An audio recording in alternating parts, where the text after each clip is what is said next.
Mas. Udah. Yuk, 1, 2, 3. Salam Lestari. Halo lor, kembali lagi di Dia Tomblok Channel. Masih bersama saya Dia dan Mas Bojo, Mas Alex Puji Winarto. Nyambi megang jenggot. Yang pertama ini mau minta maaf dulu lor, karena udah lama banget kita nggak bikin konten ya Mas. Iya. Karena memang kesibukan yang tidak bisa dipenggal. Jadi saya persiapan ini untuk PON, jadi ngelatih PON karate. Pulangnya kadang seminggu sekali, kadang seminggu 2 kali, dan kalau sudah sampai rumah itu udah capek. Mas Alex juga lagi sibuk apa Mas? Ini ngelatih untuk persiapan prapor, terus bikin ini tempat latihan. Pembenahan tempat latihan ya. Pembenahan latihan. Lagi pula kan kita mikirnya begini, kita seminggu itu ketemu hanya beberapa jam, daripada bikin konten kan mending bikin kontak ya.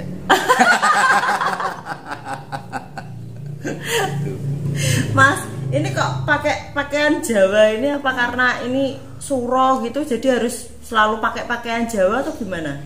Ya kalau zaman dulu untuk menjaga tradisi itu sepanjang bulan suro, orang-orang yang menekuni kepribadian Jawa, mereka sebulan penuh pakai pakaian seperti ini. Terus kemarin nyuci pusaka enggak? Enggak. nyucinya di kamu, ngarang aja udah gak punya pusaka. Loh, kan biasanya kalau bulan suro kayak gitu ya, kan pada nyuci pusaka. Ya. Dulu ketika saya masih punya banyak sekali pusaka ya, kalau dulu itu bahkan ada kamar khususnya untuk pusaka. Tapi kan ini sudah bertahun-tahun saya nggak punya. Terakhir punya pusaka itu kapan tuh? Kamu ikut aku itu apa? Aku masih punya pusaka? Nggak ada sih. Sudah nggak ada toh, iya. Jadi tidak ada pusaka-pusakanan sekarang. Hatiku adalah pusakaku. Terus kemarin udah dicuciin belum? Cuci dong. Ini kita ngelantur loh, disuruh sama sedulur semua. Mas, 2 minggu yang lalu kan aku sama anak-anak karate itu kan ke Bali. Karate Jawa Tengah. Ya, tryout anak-anak PON karate Jawa Tengah itu tryout ke Bali. Nah, aku tuh ada oleh-oleh loh Mas buat nyenengan. Loh, lah yang di kulkas itu udah tak minum itu apa? Arak Bali. Arak Bali sama brem Bali itu masih ada oleh-oleh lagi. Ada, bukan Pai susunya masih. Kayaknya udah dihabisin Aiko toh. Bukan. Apa? Ada oleh-oleh itu, jadi kemarin tuh aku ngobrol-ngobrol sama guide-nya yang ada di Bali situ, namanya Beli Kentir. Lucu kali namanya. Salam Beli Kentir. Jadi tuh aku nanya-nanya soal kain poleng itu loh Mas, yang kotak-kotak itu loh.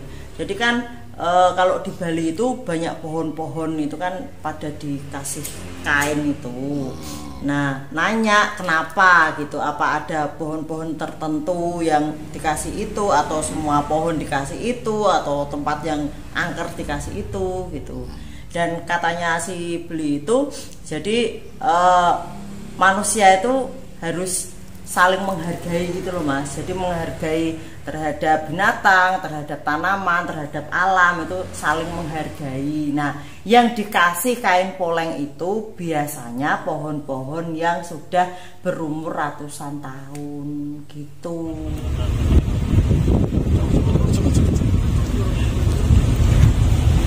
Beli, nanya dong. Ya. Di sini kan banyak pohon-pohon itu kan dikasih kayak kain ya. Itu semua pohon atau ada pohon-pohon khusus gitu yang dikasih kayak gitu? Itu biasanya pohon beringin, pohon kule yang sudah ratusan tahun. Oh gitu. Karena di Bali kan ada kepercayaan rasa saling memiliki. Ya itu tidak lepas daripada warna bangkung, warna alitnya sama-sama. Menghargai pohon, tumbuh-tumbuhan, menghargai manusianya, menghargai alam. Sehingga kalau pohon yang sudah tua atau dituakan, ini pasti disarungi dengan kain kotak hitam putih, agar supaya orang tidak sembarangan mau perlu. Karena umurnya sudah tua itu ya. Oh gitu. Ya, karena usianya sudah tua. Iya. Kalau pohon serut? Kalau pohon serut enggak. Biasanya yang paling identik ya? itu pohon beringin. Beringin ya. Karena ini merupakan pohon sorga. Kenapa dinamakan pohon sorga? Karena saat pemutaran gunung Bandaragiri menurut satu pewayangan. Nah yang keluar pertama adalah pohon beringin. Sehingga ini dinamakan pohon sorga. Baru yang namanya Kuda Ekswara, baru yang namanya Tirta Amerta. Air hidupnya kekal abadi. Kalau pohon pule? Kalau pohon pule itu biasanya di kuburan. Atau dianggap sebagai tempat yang memang roh-roh belum mendapatkan tempat di sana. Itu biasa. Itu satu kepercayaan. Nah, kalau menurut jenengan gimana, Mas? Apa soal apa pohon yang dikasih kain poleng itu kan jenengan kan juga sering ke Bali toh, sering naik gunung ke Bali, terus berkesenian di Bali juga kan nggak sekali dua kali. Kalau menurut jenengan itu gimana? Saya kira yang diterangkan Beli Kentir tadi masih sangat permukaan ya. Karena kalau mau tahu lebih dalam harusnya yang kamu ajak ngobrol pamangku. Pamangku itu ya semacam pendeta lah, semacam pendeta kalau di kita itu. Ada filosofi di balik kain poleng. Itu dalam sekali filosofinya. Itu kalau kamu pelajari kamu akan jadi paham konsep Taoisme itu ternyata juga ada. Taoisme itu ini loh dari Cina, dimana simbolnya lingkaran yang hitam putih itu Taoisme. Ternyata ada benang merahnya, padahal kita ini kan secara geografis terpisah jauh. Jadi antara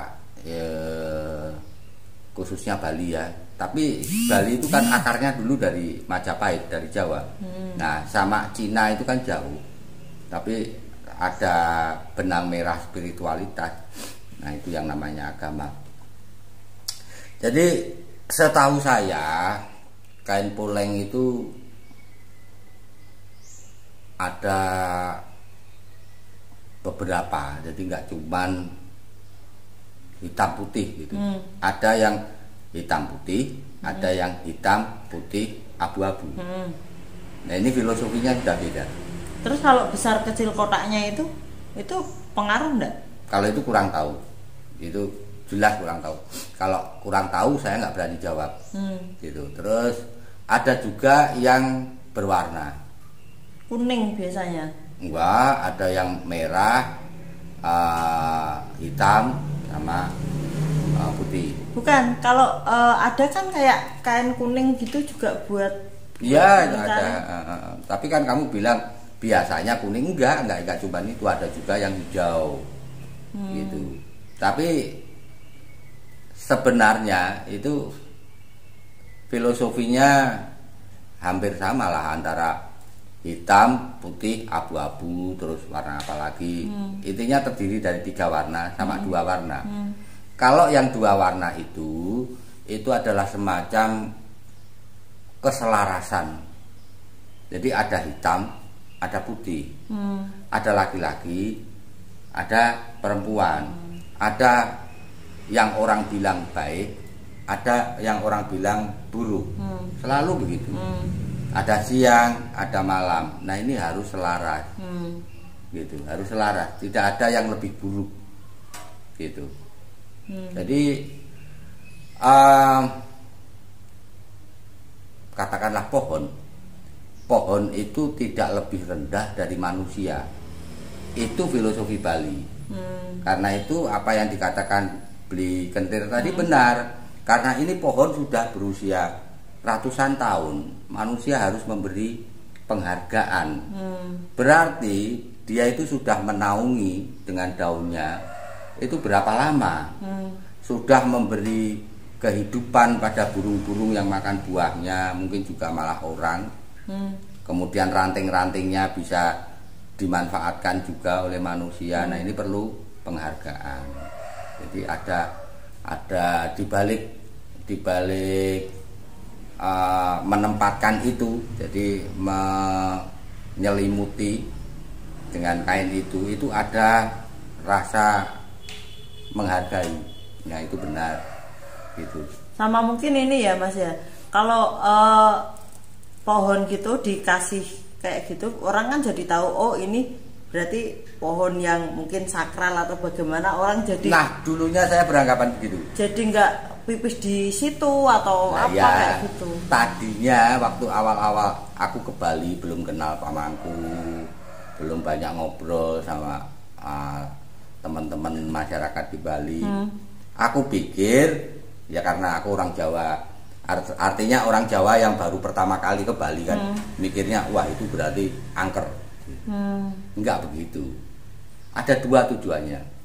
Jadi kalau ini pohon terdapat di luar pekarangan rumah, apa di sawah, apa di hutan, apa-apa, ini menandai. Jadi pohon ini selain untuk penghargaan ya, itu menandai adanya istana gaib. Jadi ini adalah tempat makhluk lain. Nah, ini akan membuat orang jadi nggak sembarangan. Ya, jadi nggak sembarangan, lebih berhati-hati. Apalagi di situ ada biasanya kan kemudian ada sesaji ya, juga. Nah, gitu. Nah, kalau itu pohon di dalam rumah, jadi pohon di dalam pekarangan itu ya, itu dikasih itu, maka kemungkinannya itu dijadikan semacam pelindung, semacam penjaga, paham?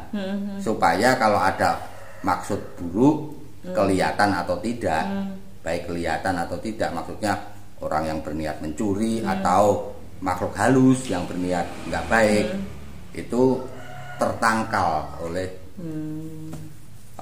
pohon dan kainnya itu. Nah, kalau misalnya penunggu pohonnya itu nggak sakti, kalah sama yang mau masuk, itu piye? Ini aku jadi ingat waktu aku masih awal-awal ke Bali itu. Jadi sebenarnya ini bukan masalah sakti atau tidak sakti deh. Nah, terus? Sama dengan kamu cinta aku itu kan bukan masalah tampan atau tidak tampan, gagah atau tidak gagah. Kain ini sebuah filosofi. Keseimbangan antara hitam dan putih. Tidak ada yang lebih dominan.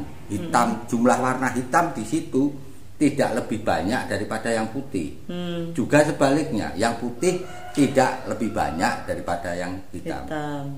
Sampai di sini paham? Paham. Nah, sekarang dengan adanya simbol itu yang saya kira semua makhluk di Bali paham ini, termasuk yang nggak kelihatan.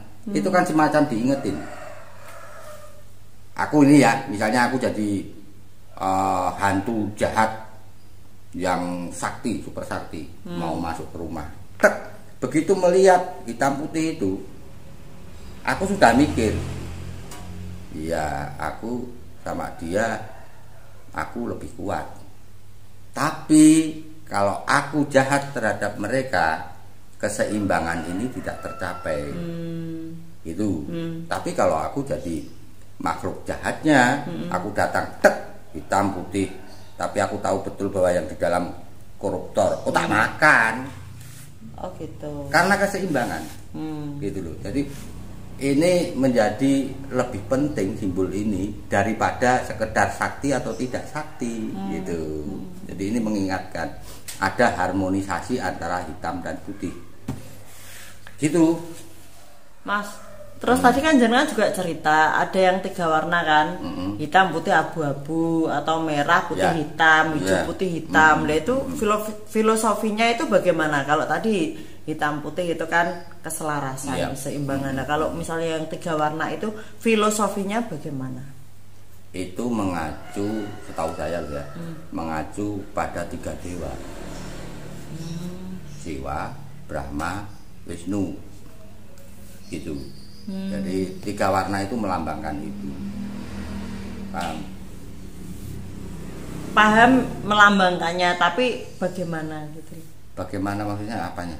Maksudnya gini loh, itu kan melambangkan dewa Wisnu, Siwa, iya, sama Brahma. Nah itu kok bisa melambangkan itu dalam satu kain itu gini, gimana? Maaf ya Lur, aku nggak paham soalnya. 3 dewa itu kan mencipta, memelihara, dan menjaga kematian, penanggung jawab kematian. Mana yang lebih penting? Kamu lahir, apa kamu bisa hidup terpelihara, apa kamu mati? Ya nggak ada yang lebih penting, semuanya ada keselarasan. Meskipun yang saya tahu ya, di Bali yang lebih dominan Siwa. Itu ya. Ya itu. Kamu mau lahir cacat atau lahir punya penyakit, hidupmu susah, tapi kalau matimu bahagia, matimu enak, ya kamu lebih beruntung daripada yang lahir dengan sehat, hidup dengan enak, nyaman, tapi begitu mati dia tidak menemukan kedamaian. Itu maaf loh ya, itu setahu saya. Setahu saya begitu. Nah, lebih tepatnya ya coba kamu hubungi pamangku, atau nanti kalau pas kita bersama-sama ke sana saya kenalkan 1 atau 2 teman pemangku di sana.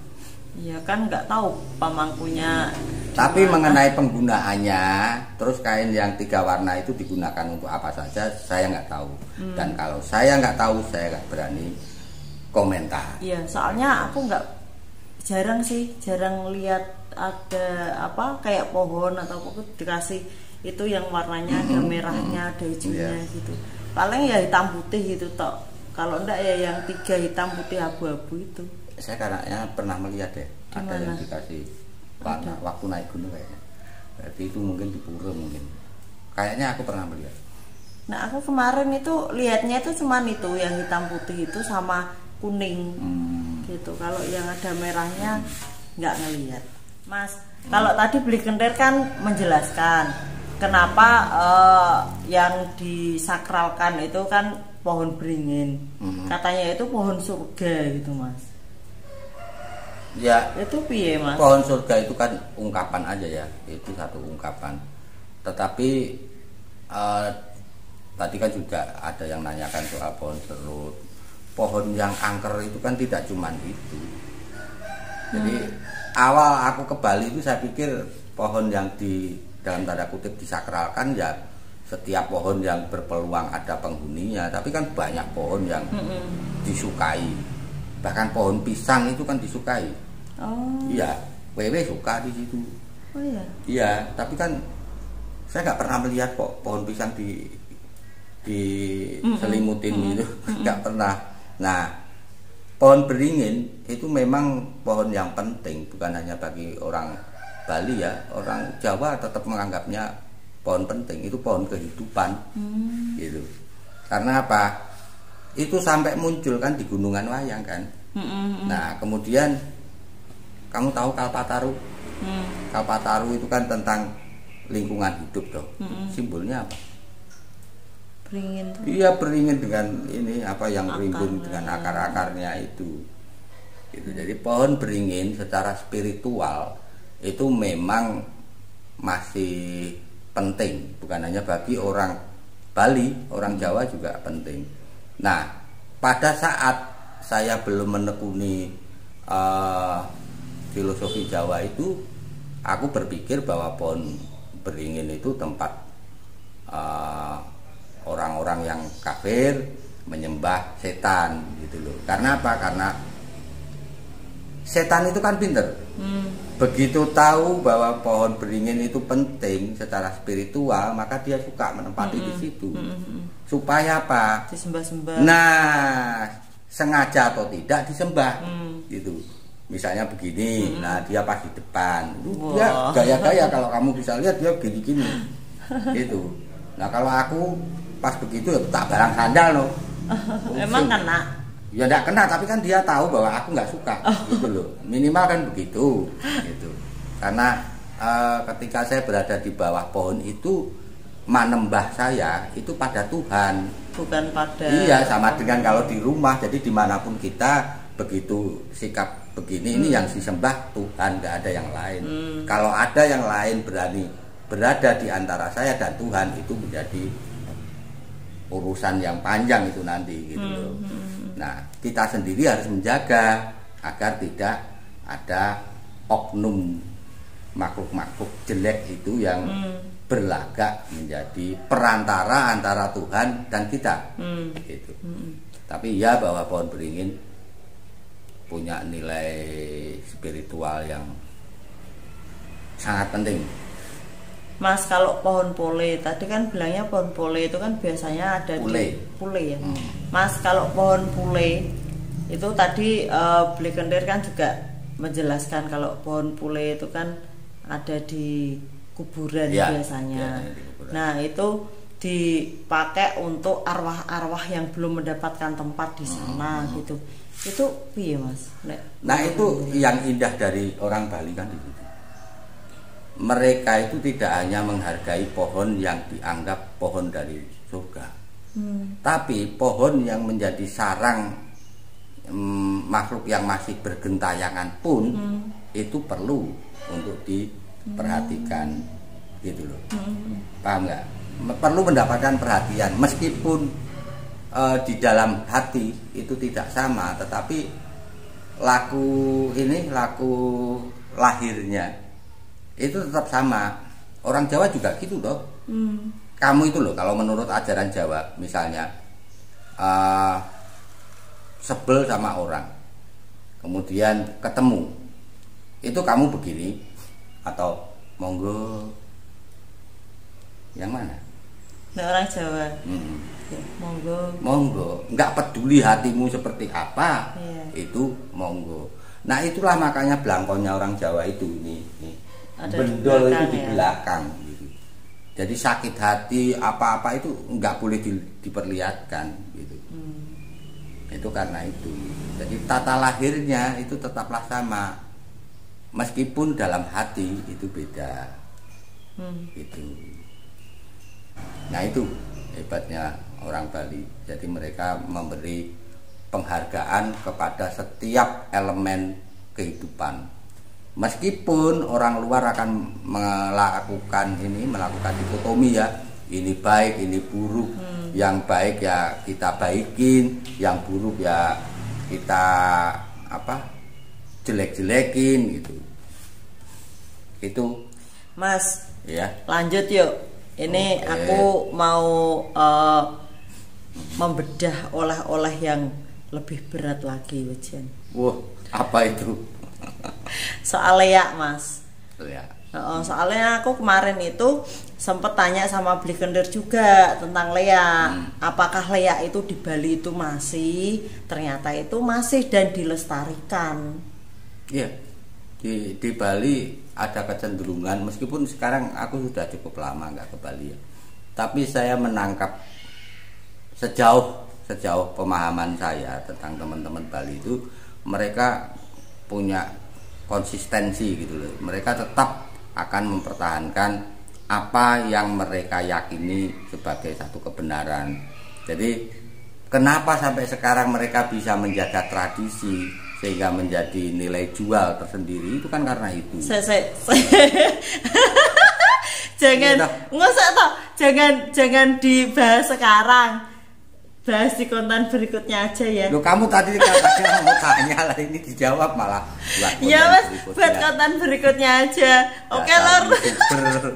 Dasar YouTuber begini nih. Oke Lor, sekian dulu video kali ini. Nanti untuk next oleh-oleh yang dari Bali di video berikutnya. Pokoknya tetap pantengin terus dia Tomblok Channel ya, buat obat kangen karena kita lama gak ketemu. Oke, terima kasih dulur semua sudah menyaksikan dia Tomblok Channel. Ayo, salam lestari. Kamu hitung dulu 1, 2, 3. Nggak usah dihitung, nggak. Aku bilang. Kamu gerak, aku gerak. Bukan, terima kasih lo sudah menyaksikan Dia Tomblok Channel gitu langsung Itu salam langsung lestari. ya. Ya, Ulang ya. Oke Lor, terima kasih sudah menyaksikan Dia Tomblok Channel. Pokoknya. Kamu nggak bilang pokoknya. Iya. Sorry. Udah gitu aja. Aduh. Ya. Terima kasih sedulur semua sudah menyaksikan Dia Tomblok Channel. Salam lestari. Bareng dong.